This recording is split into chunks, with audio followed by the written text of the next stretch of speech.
وتأتيك حرقة الدم من حيث لا تحتسب، أو ربنا يبقى الواحد قاعد كده في حاله ويلاقي حرقة الدم جاية تلبس في وشه، ما تفهموش ايه السبب، ويبقى الواحد محتار بعد ما شاف الحاجة اللي تحرق دمه دي يتكلم فيها ولا ما يتكلمش فيها.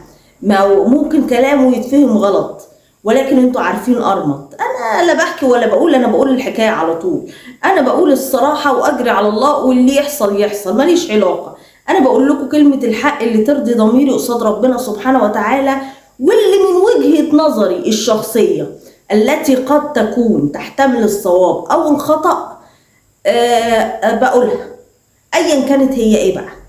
المهم يا ولاد، انتوا عاملين ايه؟ والله انكم وحشتوني من الفيديوهات اللي فاتت. فيديو بنتنا رحمة محسن الله اكبر يا فنان، الله اكبر النهارده يعني نازل لك فيديوهات تانية، لا مش فيديوهات التانية اللي انتوا، لا فيديوهات يعني كانت في فرح وبتاع، وبتقول لهم ايه، انا هسمع بقى كلام يضايقني، انا همشي يا جماعه، انا جايه ابسطكم، ما تخنقونيش يعني الفنانه كانت طالعه ترند النهارده برضو بالحوار ده، بس احنا الترند النهارده مش على رحمه محسن خالص، والله احنا خلاص يعني ملينا وعوضنا على الله في رحمه محسن، وبالفيديوهات اللي بتتسرب وبالكلام ده، خلاص احنا خلاص بقينا متعودين نصحى الصبح ما نلاقيش كده اسم رحمه محسن، يبقى في حاجه غلط. خصوصا انه يقال ان في خناقه ما بينها وما بين العوضي في الكواليس بتاعه المسلسل اللي هيتذاع في رمضان بتاع علي كلاي. ولو كنت انا اشكك في هذه الخناقه اساسا، يعني على ما اعتقد ان يعني منتج المسلسل حب يعني يعمل كده بهارات على الموضوع، عشان زي ما قلت لكم نسب المشاهده هتبقى عاليه جدا جدا جدا في رمضان على المسلسل ده، وافتكروا كلامي. فالمنتج حب يعمل دعايه كمان زي ما قلت لكم قبل كده، المواضيع دي بتجيلهم كنوع من انواع الدعايه، بيبقوا ما حلموش بيه ان هو يجيلهم. فسبحانك يا رب، يعني مصائب قوم عند قوم فوائد. فتم تسريب ان كان في خناقه وما بين العوضي وما بين رحمه محسن، والمنتج لا جمعهم ووفقهم مع بعض وما تزعلوش ومش عارف ايه، والخناقه يقال ان هي كانت بسبب الازمه الاخرانيه لرحمه محسن. تمام، هي الخناقه يعني ايه علاقه العوضي بالحياه الشخصيه لرحمه محسن، او بان حاجه تتسرب لها او بتاع، هيتخانق معاها ليه؟ كان ابوها ولا اخوها ولا جوزها ولا ايه يعني اذا كان اللي بيتكلم مجنون يبقى المستمع عاقل. ولكن زي ما قلت لكم قبل كده، فدي بتبقى نوع من انواع الدعايه، حتى لو دعايه رخيصه ما يهمهمش، المهم نسب المشاهده والمسلسل يتباع باسعار خياليه، وقد كان وده اللي هيحصل، وبكره افكركم. المهم انا مش جايه اكلمكم تاني عن رحمه محسن، خلاص الموضوع ده يعني قتل بحثا، وان شاء الله هنعرف نهايه مسلسل العشق الممنوع ده هيتسرب كام فيديو، ادينا قاعدين ما وراناش حاجه. المهم انا جايه اكلمكم في موضوع تاني اللي بقول لكم عليه في اول الفيديو، ان يجيلك حرقه الدم وانت قاعد من حيث لا تحتسب. ببص طبعا انا ما شفتش حاجه امبارح عشان كنت مشغوله في موضوع الدكتوره والتعب اللي عندي والكلام ده، والمشوار فعلا تعبني، فما قدرتش اعمل حاجه امبارح خالص غير الفيديو اليتيم اللي نزلته لكم. جيت النهارده اشوف ايه الترندات يا جماعه اللي نازله، ايه الدنيا اللي نازله، لقيت مش ترند، لقيت حاجه وجعت قلبي كده، حاجه يعني خنقتني، حرقت دمي زي ما بيقولوا، واترددت اتكلم فيها ولا ما اتكلمش فيها، لان في ناس ممكن تزعل مني. ولكن قبل ما ابدا كلامي في الموضوع ده، احب اقول لكم ان السعوديه ومصر دول دوله واحده، الشعب السعودي والشعب المصري احنا شعب واحد، اخوات وعرب، ومفيش حاجه لا يمكن في الدنيا هتفرق ما بيننا. وان حصلت حوادث فرديه فدي بتبقى حوادث فرديه، مجرد حاجه شاذه عن القاعده، لكن القاعده الاساس هي الاخاء ما بين الشعبين، الاساس هي المحبه اللي في القلوب ما بين الشعبين. تمام. ولكن انا كمصريه غيوره على ايه؟ غيورة على بنت بلدي، غيورة على ابن بلدي. مهما أكون بحب السعودية والشعب السعودي على راسي من فوق، ولكن بحب ابن بلدي وبحب بنت بلدي. فلا يمكن أطلع إن أنا أمسك الطبلة وأقول إن الترند اللي حاصل ده أو اللي حصل ده جاي على مزاجي أو عادي، إيه المشكلة؟ لا، أنا بقول لكم كلمة الحق اللي ترضي ضميري، تمام؟ فعشان برضو محدش يفهمني غلط، أنا ما بدعيش ان يكون في فتنة ما بين الشعبين، ما بدعيش ان يكون في فتنة ما بين البلدين، ما بقولش ان دي حاجة عامة ودي حاجة ايه يا جماعة اللي بيحصل دون، ودي حوادث كل يوم بتتكرر ولازم وقف معرفش، في دعاوي لوقف العمرة والحج ودعاوي معرفش نعمل ايه ونسوي ايه في يا جماعة. في ايه؟ مش كده الموضوع، ما يتخدش منحى سياسي، لا، الموضوع حادثة فردية ممكن تحصل في أي بلد في الدنيا ما بين أي شعوب في الدنيا، ما هياش حادثة عامة ولا حاجة بتتكرر كل يوم عشان ناخد بقى منحى تاني خالص. واللي بيصطادوا في المياه العكرة في النص داخلين بلجان إلكترونية في كل حتة، لازم يا جماعة مش عارفة ناخد موقف نعمل ايه، لا لازم مش عارف ايه. لا يا جماعة الموضوع مش كده. وفي كمان اللي بيسخن من اللجان الإلكترونية يقولوا ايه، ايوه ما هو الشعب المصري لازم يسكت عشان الشعب السعودي خيره عليه وبيدولنا مش عارفة ايه وواقفين جنبنا في ايه وعاملين ايه. الحكاية ما بتتقاس كده، الحكاية بتتقاس ان دي مصالح ما بين بلدين ليهم مصالح سياسية واقتصادية مع بعض، وفي الأول وفي الآخر هما وطن عربي، شعب عربي، فاللي داخل ما بيننا كده كده خارج، تمام؟ فالحكاية ما بتتقاسي لا دي كرامة، لا ده لو كان ده واخد حكاية المعتمر، ده لو مش معتمر مصري وكان واخد جنسية أوروبية كان الدنيا قامت ما قعدتش، هي كرامة المصري متهانة، هي كرامة مش عارفة ايه. لا لا لا، ما تصطادوش في الماء العكرة. كرامة المصري طول عمرها محفوظة، طول عمرها محفوظة، وطول عمرنا بنروح عند الشعب السعودي بيشيلونا على راسهم زي ما هم بيجوا بلدنا وبنشيلهم على راسنا. فبلاش جو الفتن والمؤامرات واللجان الإلكترونية اللي داخلة تصطاد في الماء العكرة. أنا لاحظت يا جماعة إن موضوع المعتمر المصري ده اتبنى عليه فيديوهات تانية. أنا شايفة فيديوهات عمالة تتشير على مواقع التواصل الاجتماعي، إهانة أفراد الأمن السعودي لناس معتمرين مصريين، ودي مش أول حادثة تتعمل، وفيديوهات عمالة تتشير ومش عارفة إيه. مين الأيادي الخفية اللي ورا الكلام ده؟ اشمعنى الفيديوهات دي دلوقتي عمالة تتشير وعمالة تنزل ترندات؟ اشمعنى في التوقيت ده في وقت الحادثة دي تحديدا؟ غير لو كان في حد في النص مستفيد انه يولع الدنيا والفتنة ونار الكراهية ما بين البلدين، مين اللي ليه المصلحة في ده؟ لازم نفكر. دي حاجة تانية، ندخل نتكلم بقى في موضوع المعتمر المصري والفيديو اللي نزل ترند في كل حتة بسبب الحادثة دي. احنا كلنا شفنا الفيديو، بدأ الأمن السعودي، فرد الأمن السعودي ده يجر ست من ايديها على الأرض، ولقينا واحد تاني تدخل في النص معتمر مصري قال له انت بتشدها ليه كده، وده ما يصحش ان انت تمسك ايديها.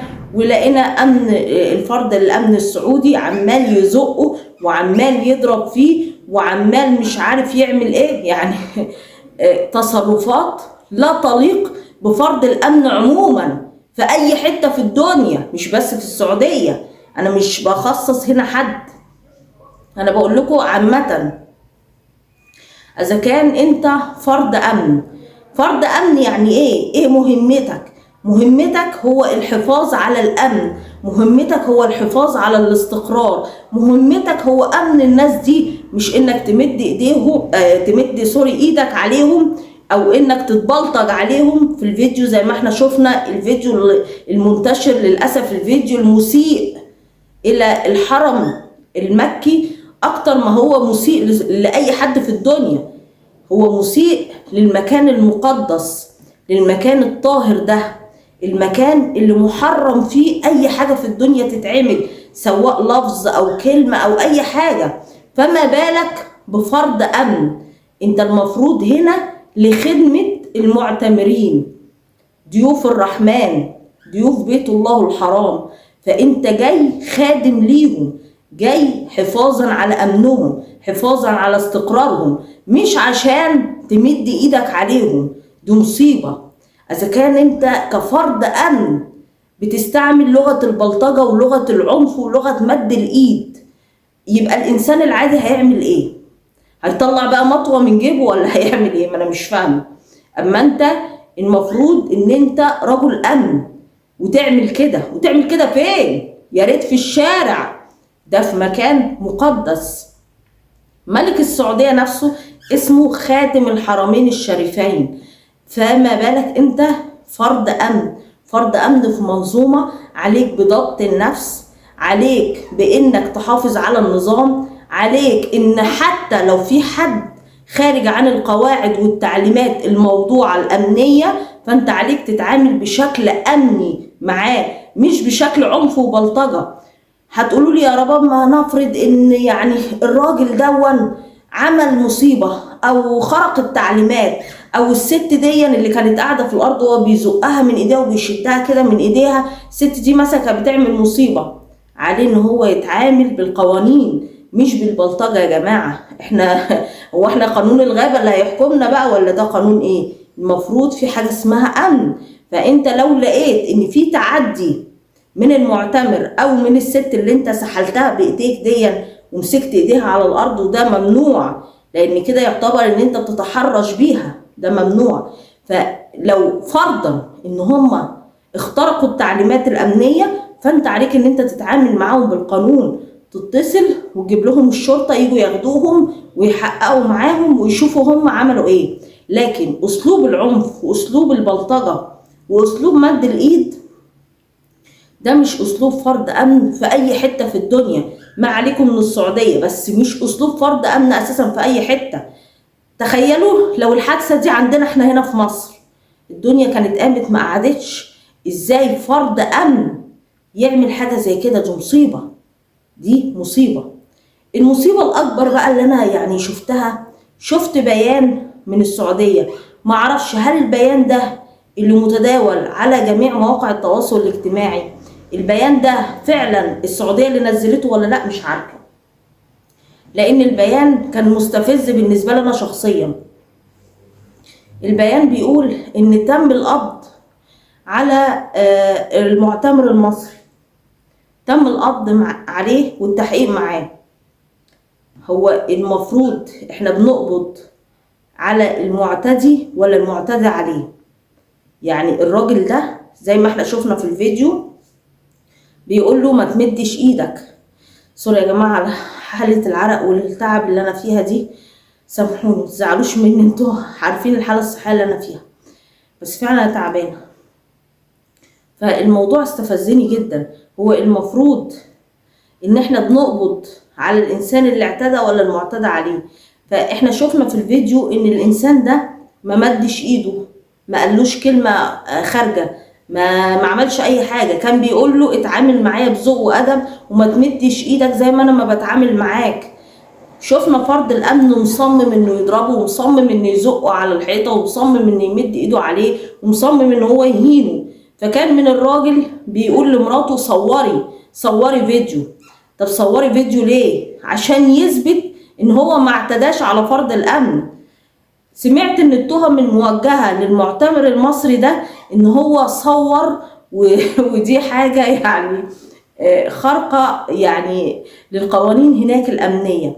طب معلش، ما احنا بنشوف فيديوهات كتير بتنتشر، ناس بتدعي من عند الكعبة عادي، وعادي الناس بتصور، ايه المشكلة؟ فيعني معرفش هل ده فعلا ضد الامن هناك ولا لا، ولكن يعني كان يثبت ازاي ان حد اعتدى عليه؟ يعني كان يثبت ازاي لو ما فيش فيديو زي ده تصور؟ ويقال كمان ان الست اللي هي اتمسكت من ايديها دي مش مراته، دي واحدة هو كان بيدافع عنها، وقال لمراته صوري الفيديو عشان خاطر يثبت ان هو ما عملش حاجة، ان هو ما اعتداش. فكمان هو اللي يتحقق معاه. فدي حاجة استفزتني، انا معرفش صحتها ايه للبيان اللي نازل ومتداول على جميع مواقع التواصل الاجتماعي. ولكن انا مستنية التحقيق مع فرد الامن ده، زي ما كنت هستنى التحقيق لو فرد امن مصري عمل كده مع سعودي او عمل كده مع اي جنسية في الدنيا. هما بيجولنا ضيوف، احنا بنشيلهم على راسنا، فاحنا كمان لما نروح ضيوف من حقنا كمان ان احنا نتشال على الراس. لكن ان ده يحصل ويبقى متداول، ونلاقي بقى ناس داخله في النص تصطاد في الماء العكره، وناس عماله تقوم، وناس عايزه تولع في البلدين، لا ده بعيد عن شنبكم بقى، معلش يعني ده بعيد عن يعني فعلا عنكم، مش هيحصل. البلدين واحد، ولكن الحوادث الفرديه لازم تتاخد بشكل حازم، ولازم نسمع ان فرد الامن ده اتحاسب وتعاقب على التصرف اللي عمله. وما اعتقدش ان السعودية هتسكت عن الموضوع ده، ولا حتى سفارتنا في السعودية هتسكت عن حق المعتمر المصري ده. واكيد اكيد هنشوف اجراءات رادعة في الموضوع اللي حصل ده.